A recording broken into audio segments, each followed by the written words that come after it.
Hi there, welcome to my cozy corner of the internet. Valentine's Day is right around the corner and you might be planning a sweet night in with your partner where you're gonna game together with some yummy snacks. So I'm here to help you with a lovely list of co-op games that are literally perfect for couples. I mean, you can of course play all these games with your friends as well and they would still be perfect, but because of the Valentine's Day theme, we're going with couples. So these are all games I either personally played with my partner and loved, or ones that I'm really excited to play someday because they look amazing and I know we'd have lots of fun. And almost all of them are available on both PC and Switch. So grab a warm drink, get cozy, and let's get into the list. We have to start this list with Haven. This is a super cute story about two people who still chose each other even when everything around them tried to separate them. The game treats the romance and the relationship of these characters as the main idea and not as a side plot, so I guess you can see what makes it so perfect to play as a couple. You play as you and Kai, who escaped their old lives and landed on an isolated planet where they have to survive, explore, and learn how to live together without support from anyone else. The little interactions between the characters is so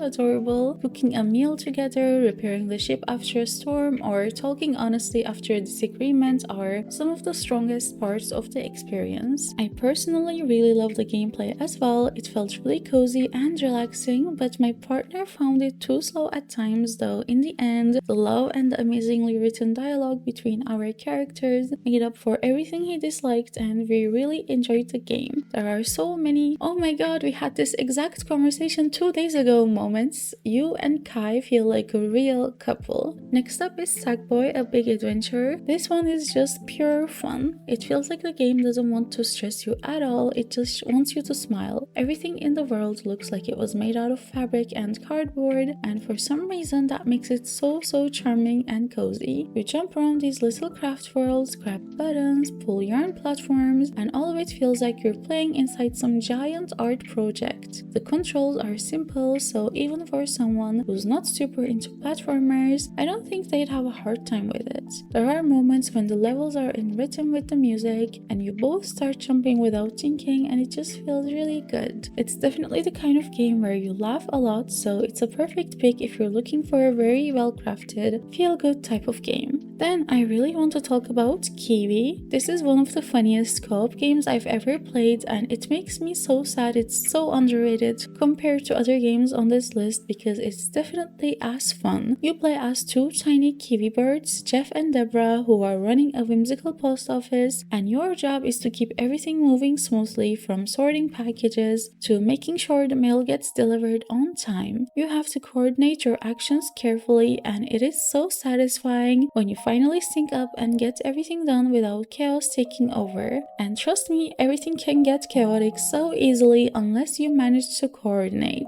The game keeps things fresh with a bunch of different mechanics like typing telegrams on a typewriter or juggling packages in a hectic sorting room. So every level manages to feel a little different and keeps you laughing the whole time. So this is another one I can really recommend playing. But the easiest recommendation I can make in this whole video that I think every couple would no doubt love are Josef games. He's the director behind the best co-op games I've ever played, which are It Takes Two, A Way Out, and Split Fiction. All of these games have a Friends Pass as well, so you only need to buy one copy, and your player 2 can use the Friends Pass, which is such a player-friendly move from Hazelight. So in It Takes Two, you play as a married couple who are trying to fix their relationship while going through all these crazy levels that keep throwing new mechanics at you. One minute you're jumping across platforms together, the next you're each using completely different tools and you have to coordinate perfectly, and the next you're trying to win a cute elephant plushie from a claw machine, but we're not gonna talk about that.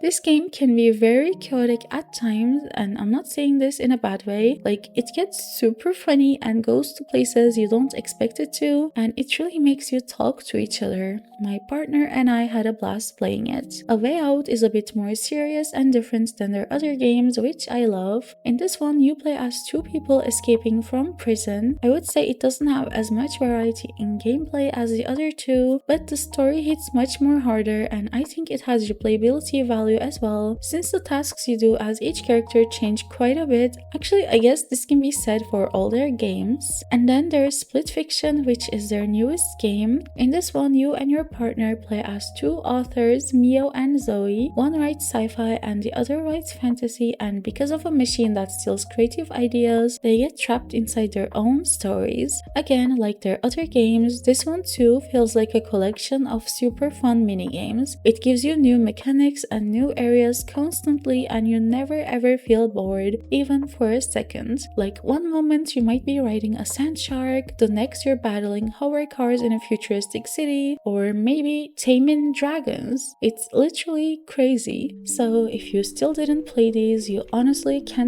go wrong with any of them. All of these games are just built for 2 players. You can't play them solo or with like 3 players. They're literally specifically made for 2 people, which is probably why they're best in the genre, and yeah, they're literally perfect for a Valentine's Day gaming session. Now I want to talk about LEGO Voyagers, which is a newer game that only released a few months ago. In this one, you and your partner get to play as 2 little LEGO bricks trying to rescue an abandoned spaceship, and from the moment you start the game, you get pulled into this cute LEGO world. Like, they thought of every small detail to make the world fascinating, and there are tiny things you can interact with, like a swing that faces a beautiful view, that gave me some unexpected sweet moments. Again, I'd say the controls are easy enough for everyone, so even if your partner doesn't usually play video games, there are only a few buttons and some platforming can be challenging, but it's easy to get used to. My favorite thing in this one, except the super cute world of course, is how it really makes you work together. Most puzzles need you both to snap onto a Lego piece and move it together. Other times one of you holds a lever or keeps a platform steady while the other jumps or builds. Also, if you're looking for a more chill experience, this game has 0 dialogue and there's no heavy storytelling or long cutscenes, so you can just chat with your partner without feeling like you're missing the important conversation in the cutscene. Oh, and this one has a friends pass as well, so even if only one of you owns the game, the other can still join for free. Next, of course, I have to recommend Stardew Valley. If you're one of those lucky people and have never played it, this is a farming slash life simulation game that you can play for hundreds of hours, or maybe you love the game but never tried the multiplayer mode, then I think it's time to start a new save and escape to the cozy countryside with your partner or your mutual friend group. Oh, like a double Stardew Valley playing date or a triple date would be so fun. Chances are you already did play hundreds of hours of Stardew though, so then I would recommend you another must play in this genre, Sunhaven. If you wish there was more magic and fantasy elements in Stardew, then this is the perfect pick. My favorite thing about Sunhaven is the variety of NPCs in town. There are elves, mermaids, dwarves, and other magical residents, each with their own personalities and stories, and of course you can romance them while your partner is gone fishing all day.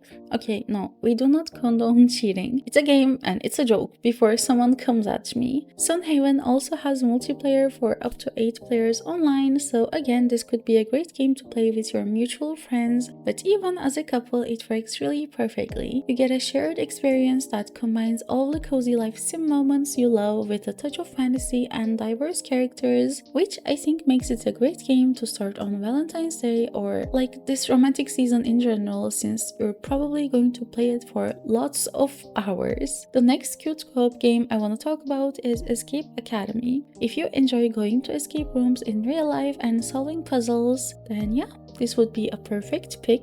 You are a student at this secret school where people train to become escape artists, and every puzzle you solve is essentially part of your classes, so the rooms are not just random themes. You meet teachers, other students, and the game slowly builds a little mystery around the academy. It has a story, so it kind of makes you feel like you're really a part of this academy, and you feel like you're progressing through a semester of strange classes, which I think makes it feel very cozy. Then in in a similar vein, I want to recommend Escape Simulator, which is more like a collection of escape rooms without a story holding everything together. You pick a room, solve it, and then you move on to the next one. There's also so many good rooms made by the players you can find on Steam Workshop, so it's not easy to run out of levels. The art style in this one is more cartoonish, but if you prefer a more realistic looking escape room, then Escape Simulator 2 came out recently, which is the sequel. The puzzles are still really great and the room designs feel more detailed and I would say even more interactive than the first game. But all these games are really good picks if you like puzzles, so I would say go for whichever art style you like the most, or like if you prefer a little story to go with it or not. So if you want something that feels like you're inside a cute little escape school with your teachers guiding you, go for Escape Academy, and if you want no story, just pure puzzle rooms, Escape Simulator 1 or 2 is perfect. Then we have Moving Out.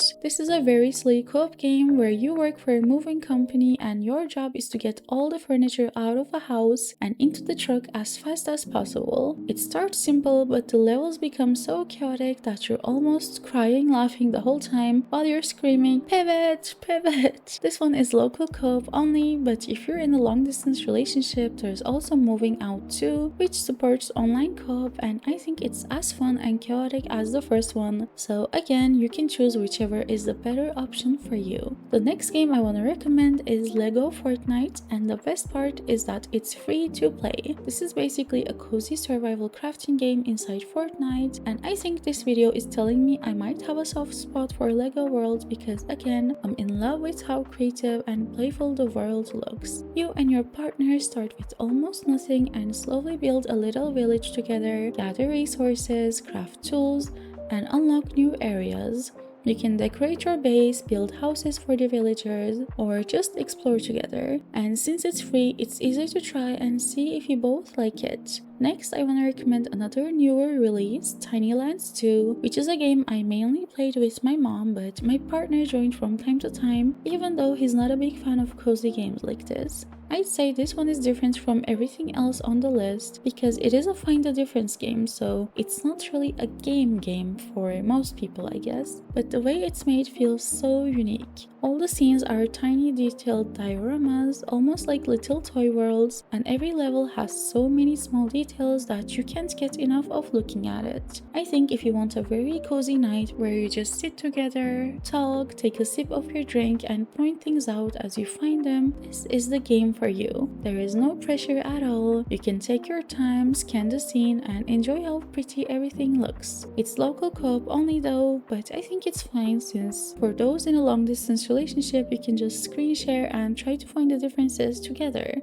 Then we have a heartbreaking but really beautiful game, which is Spiritfarer. This game has such a calm feeling to it that I love, even though the story can be quite emotional at times. You play as Stella the Spiritfarer and Daffodil the cat, and your job is to help spirits travel across the sea to the afterlife and eventually say goodbye. It sounds heavy, and I mean it is heavy, but the way the game handles everything feels very warm and gentle. You sail to different islands, meet characters with their own stories, build rooms for them on your boat, and spend time cooking meals they love or just talking to them before they're ready to depart. Even though it's such a heavy topic, it still manages to feel very cozy because of how much the game is about small daily moments. Growing plants on your boat, fishing at night, or crafting furniture for your passengers feels so special, and the music is beautiful. Again, there is no fast-paced action or anything like that in this one, so if you want to play something that you can have deep conversations about and cry together while hugging,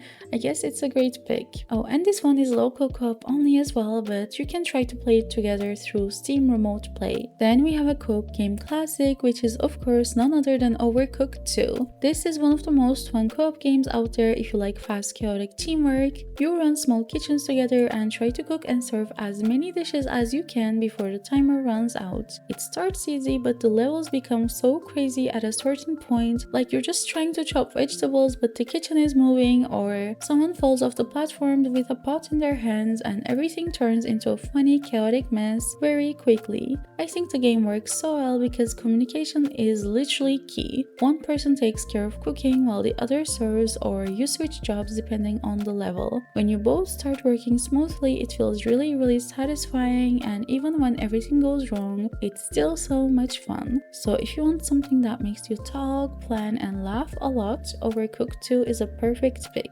And finally, I want to recommend Farm Together 2. For some reason, this one kind of reminds me the old Facebook style farming sims. I don't even know why, but I feel like it kind of gives off the same vibe as Farmville. I didn't even play that game, by the way. I've only seen my mom play it, but yeah, I don't know. I probably have this impression because you can visit random people's farms and water their crops and stuff, and they can visit yours, and some of the farms people make are huge and so well designed. And I remember as a kid my mom taking me to other people's farms in Farmville and showing me around. The plants in Farm Together 2 grow in real time too, and by the time you plant your crops and do a few other tasks, your plants get ready to be harvested, and then the cycle continues, which makes you easily spend tens of hours here without even realizing it. It's such an addicting game. If you haven't played the first Farm Together, that one is good too, but I would personally recommend to go with the second game since most of the players have moved there and it actually improved on so many things from the first game. You can customize your avatar, your tractor, there are so many more items and decorations, and you can even terraform your farm however you want. I feel like I'd kind of be bored if I played this game all alone, but in co-op it's